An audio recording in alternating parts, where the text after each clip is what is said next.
नमस्कार। में ऐसे कौन से योग होते हैं, ऐसी कौन सी रेखाओं का वास होता है जो त्वरित आपकी इच्छाओं को पूर्ण करते हैं। सबसे पहली बात, नज़र न लगे किसी भी प्राणी को, सबकी इच्छाएं पूर्ण हो। भगवान सबकी कामनाओं को, इच्छाओं को पूर्ण करे, है ना। कभी भी जिनके मंसूबे पूरे होते हैं तो कभी भी हमें रुष्ट नहीं होना चाहिए, क्योंकि कई बार ये प्रवृत्ति व्यक्ति के अंदर आ जाती है कि मैं लंबे समय से इस चीज़ के लिए इंतज़ार कर रहा था, मेरा काम नहीं बना और आपका काम बन गया। नहीं साहब, सबका अपना अपना भाग्य होता है। भगवान सबके भाग्य के हिसाब से ही आगे आपको बढ़ाते हैं। देखो दर्शकों, ये जीवन है। जीवन में कई बार एक बच्चा एक घूंट, एक बूंद दूध के लिए तरस जाता है, और कई बार एक बच्चे की इच्छाएं ऐसी पूर्ण होती हैं कि लाखों करोड़ों रुपए के खिलौने बच्चे के लिए मुहैया हो जाते हैं। वक्त की बात है। हालांकि माता पिता अपनी संतान का हर समय ख्याल रखते हैं। छोटी से छोटी इच्छाएं पूर्ण करने का माता पिता अपने बच्चों की चिंता में हमेशा, देखो ना कि एक ज़माना था 10-10 बच्चे होते थे, वो भी पल जाते थे, लेकिन आज 1-2 बच्चे ही होते हैं और उनकी इच्छाओं में पूरा जीवन माता पिता का चला जाता। देखा ना आपने, तो कितना माता पिता को बच्चों के प्रति ख्याल होता है। इच्छाएं हमारी पूर्ण हो, हमारे माता पिता ख्याल रखते हैं। और देखो कितनी सोचने की बात है दर्शकों, एक बहुत सोचने की, एक मार्मिक सी बात बता रहा हूँ आपको। आपने देखा है कि माता पिता LIC विभिन्न प्रकार की पॉलिसीज़ हम लोगों के लिए छोड़ जाते हैं कि जीते जी तो मेरे बच्चों, तुम्हें मैंने बहुत कुछ दिया, और अगर मेरी मृत्यु भी होती है तो मेरी मृत्यु से मेरी संतान को कुछ मिल जाए। इससे लाजवाब सोच माता पिता की क्या हो सकती है किसी के प्रति। देखो ना कि मतलब आज संसार में हैं तो भी वो हमारे साथ हैं, और संसार में नहीं हैं तो भी चाहते हैं किसी न किसी रूप से अपनी जीवन की गाढ़ी कमाई का एक हिस्सा वो विभिन्न प्रकार की पॉलिसीज़ में हमारे लिए जमा करते हैं। कितनी बड़ी बात है, सोचो तो बहुत बड़ी है, नहीं तो कुछ भी नहीं। तो आज का सब्जेक्ट हम आपको आगे बढ़ाते हैं आज के सब्जेक्ट में कि ऐसे कौन से वो योग होते हैं जो आपकी इच्छाओं को जल्द पूर्ण कराते हैं। आइए जानिए, अपनी पत्रिका से भी, अपनी हथेली से भी। पहले पत्रिका से बता देता हूँ। अगर किसी भी जातक की जन्म पत्रिका का चतुर्थ भाव बलवान है, किसी भी जातक की जन्म पत्रिका का लगन बलवान है, और जातक का एकादश बलवान है पत्रिका का, निश्चित तौर से ऐसे बच्चे की या ऐसे व्यक्ति की इच्छाएं जल्द पूर्ण होती हैं। किसी भी प्राणी की, किसी भी जातक की जन्म पत्रिका का केंद्र जिसको कहते हैं वो बहुत अच्छे से बलवान है, तो ऐसे जातक की भी इच्छाएं जल्द पूर्ण होती हैं। हथेली से बात कर लेते हैं। आपकी हथेली में आपके चंद्रमा भी हैं, चंद्रमा के साथ साथ आपके सूर्य भी हैं। अगर किसी भी प्राणी की हथेली में उसके सूर्य, रिंग फिंगर के नीचे सूर्य होते हैं, सूर्य आपके बलवान हैं, सूर्य के अपोजिट जाएंगे तो आपको दिखेंगे शुक्र। शुक्र वैसे भी वैभव विलास देते हैं। तो किसी भी प्राणी के सूर्य बलवान, उसके शुक्र बलवान, और उसके शुक्र के साथ ही थोड़ा सा नीचे को होते हैं मंगल। अगर 3 बड़े ग्रह किसी भी जातक के बलवान हैं तो ऐसे जातक की भी इच्छाएं पूर्ण हो जाती हैं। कई बार तो हवा के झोंकों में हम सांस लेकर भी ये कह दें ऐसा हो जाए तो वो हो जाता। कई बार जगदम्बा सरस्वती जिह्वा के ऊपर ऐसी विराजमान होती हैं कि हे भगवती ये हो जाए, और बस वो हो जाता। आपको भी आश्चर्य होता, अरे मैं आज कुछ और भी मांग लेता तो शायद वो भी पूरा हो जाता। तो कहने का मतलब कि ये सब होता क्यों है, आप ऐसा ना समझें ये होता क्यों है। अगर इच्छाएं पूरी होती हैं तो उसके पीछे आपके बलवान ग्रह होते हैं, उसके पीछे जन्मांतर में किए गए आपके कर्म अच्छे होते हैं, प्रारब्ध अच्छा होता है, तभी इच्छाएं पूर्ण होती हैं। आपने कुछ अच्छा कर्म किया होता है तभी इंसान की इच्छाएं पूर्ण होती हैं। इस बात को हमेशा आप अच्छे तरीके से ध्यान रखें। देखो, पैसा बहुत लोगों के पास होता है, लेकिन ज़रूरी नहीं कि इच्छाएं सबकी पूरी होती हैं। कई बार बहुत अच्छा पैसा होता है लेकिन ज़िंदगी बहुत कंजूसी के साथ गुजारी जाती है। आपका पैसा आपकी इच्छाओं को पूर्ण नहीं कर सकता। आप इच्छा से, पैसे से शांति नहीं खरीद सकते, है ना। आप बहुत अच्छे बिस्तर खरीद सकते हो, नींद थोड़ी खरीद सकते हो, एक रुतबा थोड़ी खरीद सकते हो।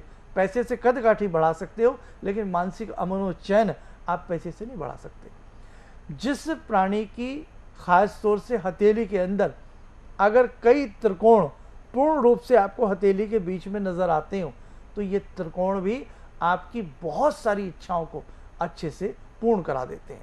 तो दर्शकों, एक चीज़ और बताएं, अगर आपके भवन में चहुं ओर से सूर्य का प्रकाश आता, आपके भवन में चहुं ओर से सूर्य का प्रकाश आता है और आपके घर के अंदर फलदार वृक्ष जितने भी होते हैं अगर कोई लगाता है तो फल अक्सर लगता है, आपके घर में एक विशेष प्रकार की सुगंधी आती है। तो ऐसी स्थिति में भी ऐसे प्राणी की इच्छाएं अक्सर पूर्ण होती हैं। जो व्यक्ति सदाचारी होते हैं, जो व्यक्ति नियम संयमों पर चलने वाले होते हैं, छोटे बड़े का मान सम्मान करने वाले होते हैं, दूसरे व्यक्ति की भावनाओं की कदर करने वाले होते हैं, आज नहीं तो कल, ध्यान रखना, ऐसे प्राणियों की भी इच्छाएं अक्सर पूर्ण होती हैं। अब मैं ऐसे भी कुछ मुख्तलिफ आपको उपाय बताना चाहता हूं कि जो प्राणी मन महसूस करके रह जाते हैं, जिनकी इच्छाएं पूर्ण नहीं हो पाती हैं, ऐसे प्राणी क्या करें।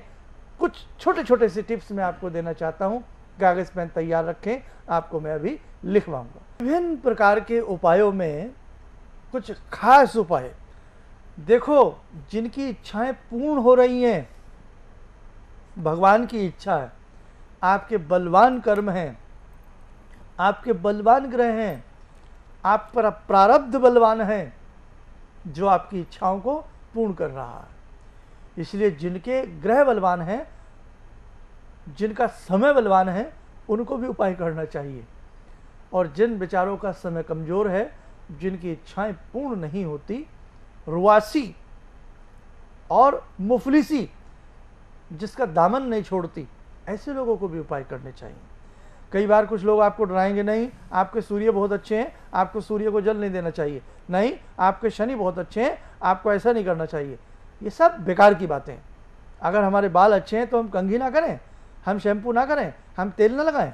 हमारी आंखें अच्छी हैं तो उनको धोएं ना। अगर हमारा शरीर अच्छा है तो उसके लिए आगे कुछ मेहनत ना करें, कुछ अच्छे से व्यायाम वगैरह ना करें। तो इसीलिए जो ग्रह अच्छे हैं उनके लिए भी उपाय कर लेने चाहिए, ताकि वो कभी भविष्य में जाकर के गड़बड़ ना करें। आइए उपाय लिखिएगा। देखो, भगवान श्री गणपति का एक बहुत अच्छा मंत्र है, ओम हस्ती पिशाची लिखे स्वाहा। पुनः सुने, ओम हस्ती पिशाची लिखे स्वाहा। जो प्राणी इस मंत्र की 3 माला प्रतिदिन करता है, विभिन्न प्रकार की इच्छाएं उस प्राणी की पूर्ण होती हैं। जो प्राणी प्रत्येक चतुर्थी भगवान श्री गणपति को दुर्वा अंकुर चढ़ाते हैं, उनकी इच्छाएं पूर्ण होती हैं। जो व्यक्ति 9 ग्रहों के लिए प्रतिदिन 9 बार इस स्तुति को पढ़ते हैं, छोटा सा 9 ग्रहों का मंत्र होता है मिला जुला, ब्रह्मा मुरारी स्पांतकारी भानु शशि भूमि सूतो बुधश्च गुरुश्च शुक्र शनि राहु केतु सर्वे ग्रह शांति करा भवन्तु। 9 ग्रहों का ध्यान करके इसको 9 बार प्रतिदिन पढ़ लेना चाहिए, इससे भी इच्छाएं पूर्ण होती हैं। और दूसरी बात, जन्म पत्रिका जरूर बनवाएं। आपकी जन्म पत्रिका में ऐसा कौन सा ग्रह है, ऐसा कौन सा पेच ढीला है जिसने सारी मशीनरी को हिला करके रख दिया है, अर्थात कौन सा ग्रह ऐसा है जिसकी वजह से जीवन में इस प्रकार की उथल पुथल हो रही है। पत्रिका भी होना एक अनिवार्य अंग है, ये भी इच्छाओं को पूर्ण करेगा, क्योंकि पत्रिका सही होगी तो पता लगेगा कि हमें क्या करना चाहिए।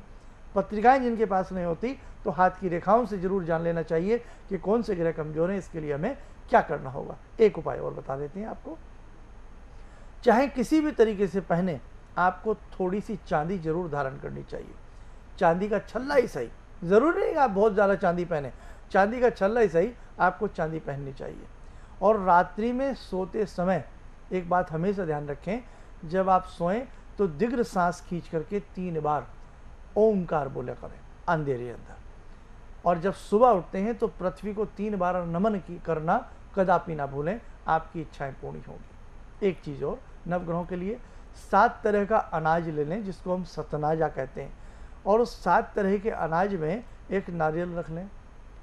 और जहाँ मछलियाँ हों, आपको लगता हो इस पानी में मछलियाँ हैं, तो आराम से वो अनाज और एक नारियल शनिवार की संध्या को जल में डाला करें। महीने में 1 बार करें, केवल 1 बार शनिवार की शाम को, और 7 महीने करें, इससे बहुत अच्छा लाभ मिलेगा। 41 दिन लगातार जो व्यक्ति पीपल को सींचता है, गंगा जल, कच्चा दूध, पानी उसमें मिला लें और मीठा मिला लें, शक्कर मिला लें, थोड़े काले तिल डाल लें, 2 लौंग डाल लें और कच्चा सूत लेकर के जाएं। 3 तार पीपल पर कच्चे सूत के लपेटें, और ये मिश्रण वाला जल पीपल देवता को 41 दिन तक जो प्राणी देता है, निश्चित तौर से कायाकल्प होती है और ब्रह्म देवता की कृपा से उसकी समस्त इच्छाओं की पूर्ति होती है। नमस्कार।